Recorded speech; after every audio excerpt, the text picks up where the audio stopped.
하나님이 오늘 우리에게 주신 말씀은 시편 66편 8절에서 20절까지의 말씀입니다. 시편 66편 8절에서 20절까지의 말씀을 제가 봉독해 올리겠습니다. 만민들아, 우리 하나님을 송축하며 그의 찬양 소리를 들리게 할지어다. 그는 우리 영혼을 살려두시고 우리의 실족함을 허락하지 아니하시는 주시로다. 하나님이여, 주께서 우리를 시험하시되 우리를 단련하시기를 은을 단련한 같이 하셨으며 우리를 끌어 그물에 걸리게 하시며 어려운 짐을 우리 허리에 메어 두셨으며 사람들이 우리 머리를 타고 가게 하셨나이다. 우리가 불과 물을 통과하였더니 주께서 우리를 끌어내사 풍부한 곳에 들이셨나이다. 내가 번제물을 가지고 주의 집에 들어가서 나의 소원을 주께 갚으리니 이는 내 입술이 낸 것이요 내 환난 때에 내 입이 말한 것이니이다. 내가 순양의 향기와 함께 살진 것으로 주께 번제를 드리며 수소와 염소를 드리리이다. 하나님을 두려워하는 너희들아, 다 와서 들으라. 하나님의 나의 영혼을 위하여 행하신 일을 내가 선포하리로다. 내가 나의 입으로 그에게 부르짖으며 나의 혀로 높이 찬송하였도다. 내가 나의 마음에 제약을 품었더라면 주께서 듣지 아니하시리라. 그러나 하나님의 실로 들으셨으며 내 기도 소리에 귀를 기울이셨도다. 하나님을 찬송하리로다. 그가 내 기도를 물리치지 아니하시고 그의 인자하심을 내게서 거두지도 아니하셨도다. 아멘. 네, 내 기도를 들으셨나이다 라는 제목을 가지고 오늘 말씀을 나누겠습니다. 오늘 말씀은 이제 시편 66편 후반부 말씀입니다. 어제에 이어서 계속해서 찬양의 이유가 노래되고 있는데요. 8절부터는 이제 조금 더 구체적으로 등장합니다. 만민들아, 하나님을 찬양하며 그 소리를 들리게 할지어다. 그런데 그 이유가 9절입니다. 하나님께서 우리 영혼을 살려두시고 우리 실족함을 허락하지 아니하시는 하나님이시기 때문입니다. 여기서 실족이라고 하는 것은요, 그 맥락을 보면은 죄악으로 인해서 다시 애굽의 노예의 상태가 되지 않는 것을 말하는 것이에요. 그러니까 하나님께서는 하나님의 백성들을 다시 애굽의 그 노예 상태, 속박의 상태로 돌이키시지 않으신다고 하는 것입니다. 그러면 시편 기자가 이렇게 고백을 하는 이유가 무엇일까요?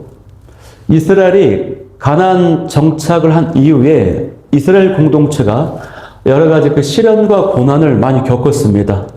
그런데 그 환난의 때마다 하나님께서 은혜를 베풀어 주셨던 그 경험이 많았다고 하는 것이에요. 어려운 전쟁에서 승리케 하셨다거나 외적의 그 침입을 막아주신다고 하는 그런 경험이 있는 것입니다, 여러분.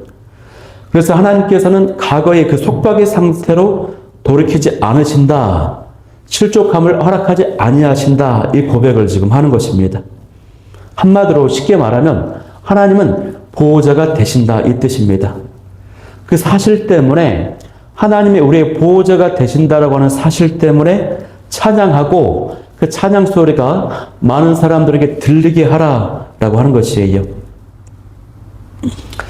이 시인도 어제 고백했던 것처럼 그 신앙과 믿음이 이론으로 지식으로 만들어진 게 아닙니다. 인생을 살아오면서 경험하면서 생긴 신앙이에요. 자신이 속한 그 공동체가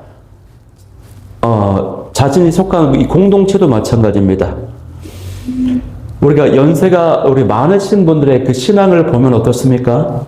젊은 신앙인들이 무시할 수 없는 이유가 여기에 있습니다.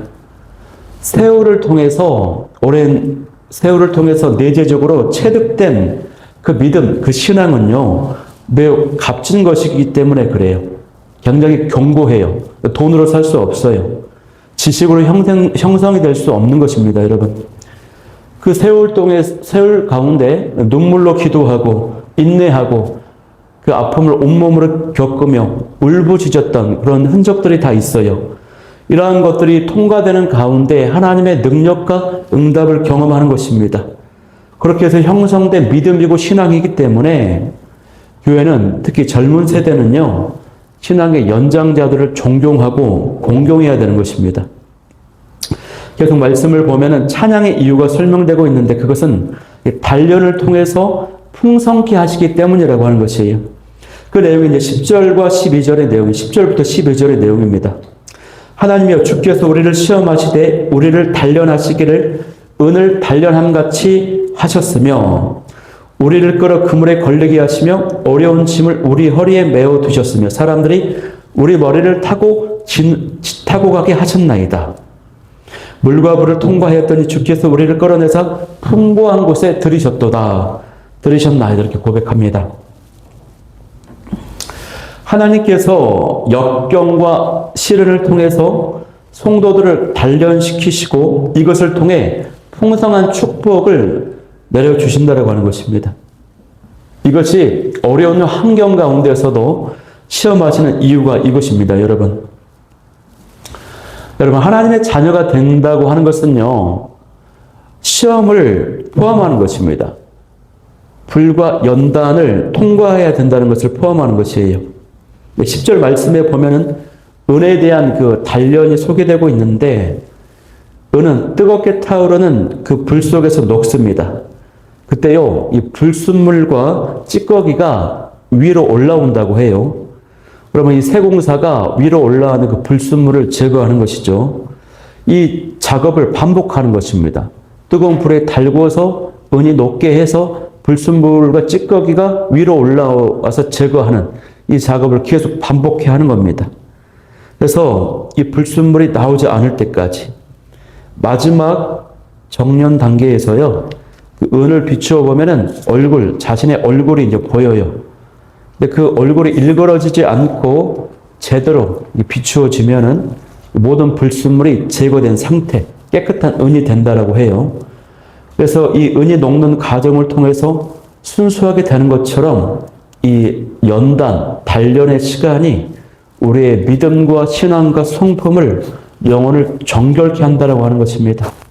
그렇게 해서 하나님께서 다 되었다라고 판단하실 때까지 우리를 연단해서 우리에게 사명을 주시고 그 사명을 위해서 쓰임받게 하신다라고 하는 거예요. 그래서 결국 열매를 맺도록 인도하신다라고 하는 사실입니다. 오늘 본문에서 12절에 보면은요, 언뜻 보면 이해하기 힘들 수 있는 표현이 나옵니다. 사람들이 우리 머리를 타고 가게 하셨나이다, 이런 기록이 있어요. 이 표현은 완전한 패배와 굴욕적인 상태를 말하는 것입니다. 전쟁에서 패배해서 도주하다가 쓰러졌어요, 병사들이. 그런데 적군이 그 병사들의 위를 짓밟고 말을 타고 지나가는 것입니다. 이 장면을 지금 묘사하는 것이에요. 그래서 그 모습이, 그 고난의 시간이 불과 물을 통과하는 것과도 같아요. 그런데 그곳으로 끝나는 것이 아니고 주님께서 이끌어내사 풍부한 곳으로 인도하신다고 하는 것입니다. 이 풍부한 곳은 물이 풍부한 곳으로 쉼과 회복이 있는 장소라고 하는 것이죠. 그래서 이제 고생하면 이제 고부가 된다, 부자가 된다, 이런 뜻이 아니고, 이 연단의 시간을 통과하면은 하나님의 영적인 회복과 은혜를 주신다, 쉼을 주신다, 이런 뜻이 여기 담겨 있는 것입니다.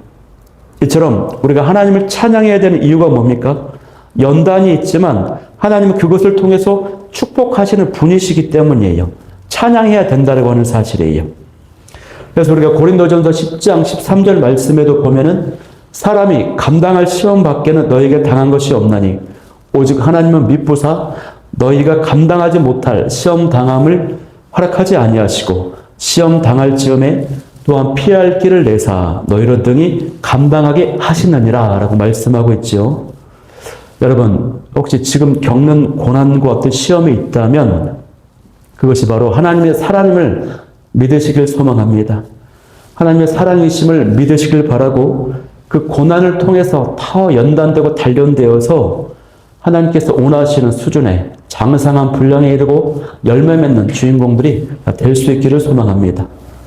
또 그 단련을 통해서 내가 변화되기를 원하는 그 모습을요, 기도 제목으로 삼으시고 기도할 수 있기를 소망합니다.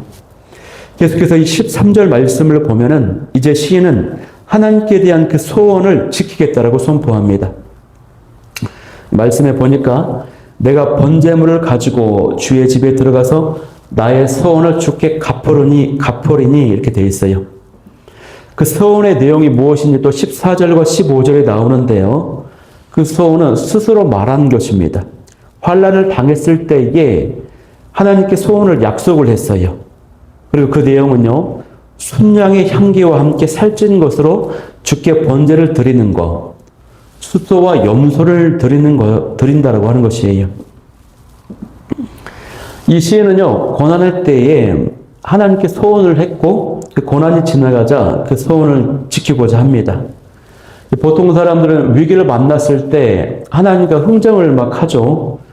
그래서 예를 들면 어떤 중병에 걸렸을 때에 하나님, 이 질병만 치유해 주신다면 남은 생애는 제가 주님께 바치겠습니다. 혹은 얼마의 헌금을 막 드리겠습니다. 이런 식으로 소원을 합니다. 그런데 질병이 치유되고 회복이 되면은 어떤 고난과 문제 사항을 벗어나게 되면 어떻습니까? 그 소원을, 약속을 잊어버릴 때가 많아요. 그래서 옛 생활로 돌아가 버리는 경우가 많습니다. 그런데 오늘 시편 66편을 기록한 이 시인은요, 약속한 소원을 그대로 지키고자 합니다. 그래서 감사의 번제를 하나님께 드리겠다고 말합니다. 이 모습이 바로 앞으로 우리가 본받아야 될 귀한 교훈이 되는 것입니다. 하나님 앞에서 한 그 약속, 그 작정, 소원은 꼭 지킬 수 있는 여러분이 될 수 있기를 소망합니다. 16절 말씀 보겠습니다. 16절에 보면은 하나님을 두려워하는 너희들아 다 와서 들으라. 하나님이 나의 영혼을 위하여 행하신 일을 내가 선포하리로다. 이렇게 기록되어 있어요. 이 시인은 사람들을 향해서 하나님께서 자기에게 행하신 그 일을 어떻게 합니까? 와서 들어보라고 말합니다. 많은 사람들이 하나님께서 행하신 그 일을요, 우연이나 또 자연적으로 또 때가 되어서 된 것으로 여깁니다.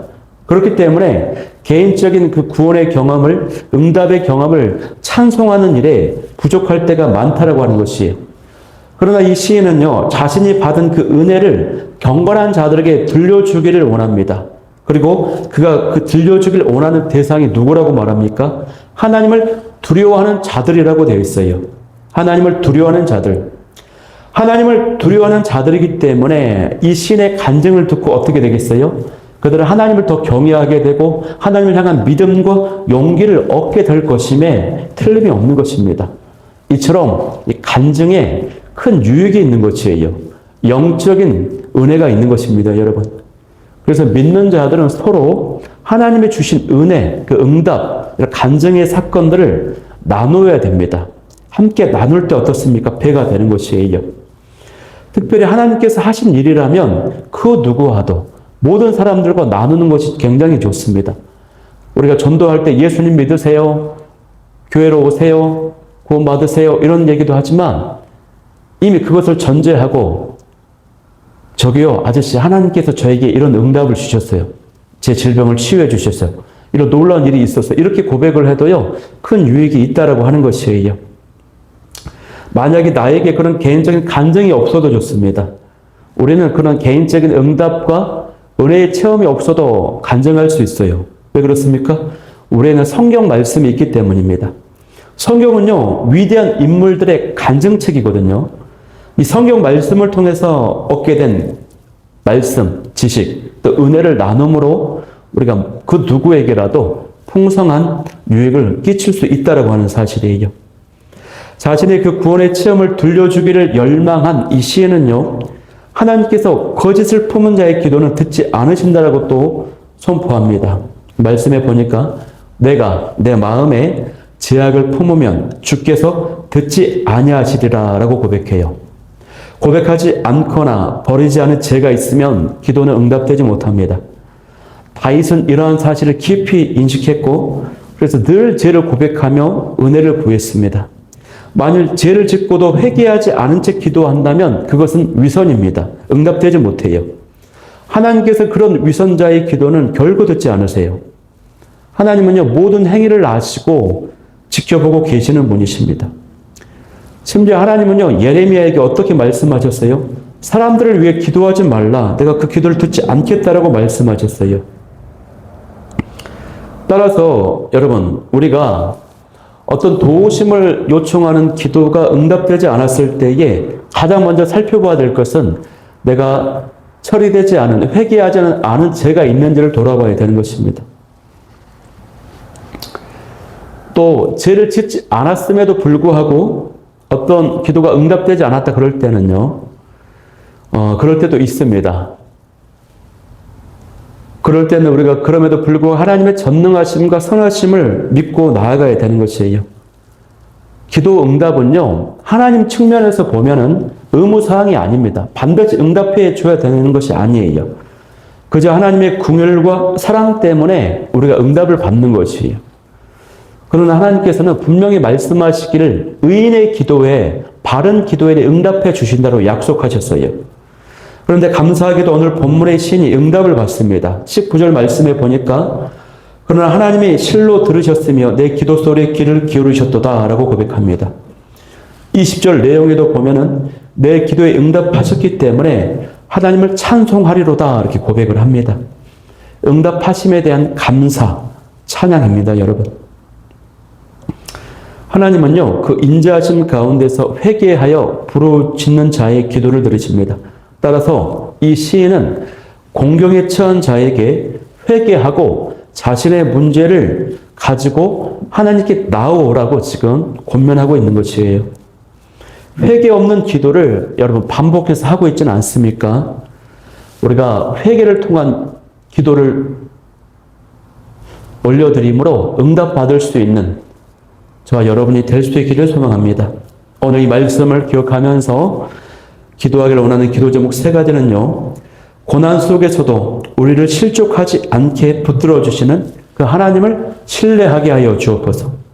두 번째는 불과 물 같은 시험 속에서도 단련의 그 뜻, 연단의 그 뜻을 깨닫고 낙심하지 않게 하여 주옵소서. 세 번째는 회개하는 마음으로 기도하여 응답 후에도 약속을 받는 그 약속을 지키는 성도가 되게 하여 주옵소서. 우리 기도 제목 가지고 기도하며 나아가도록 하겠습니다.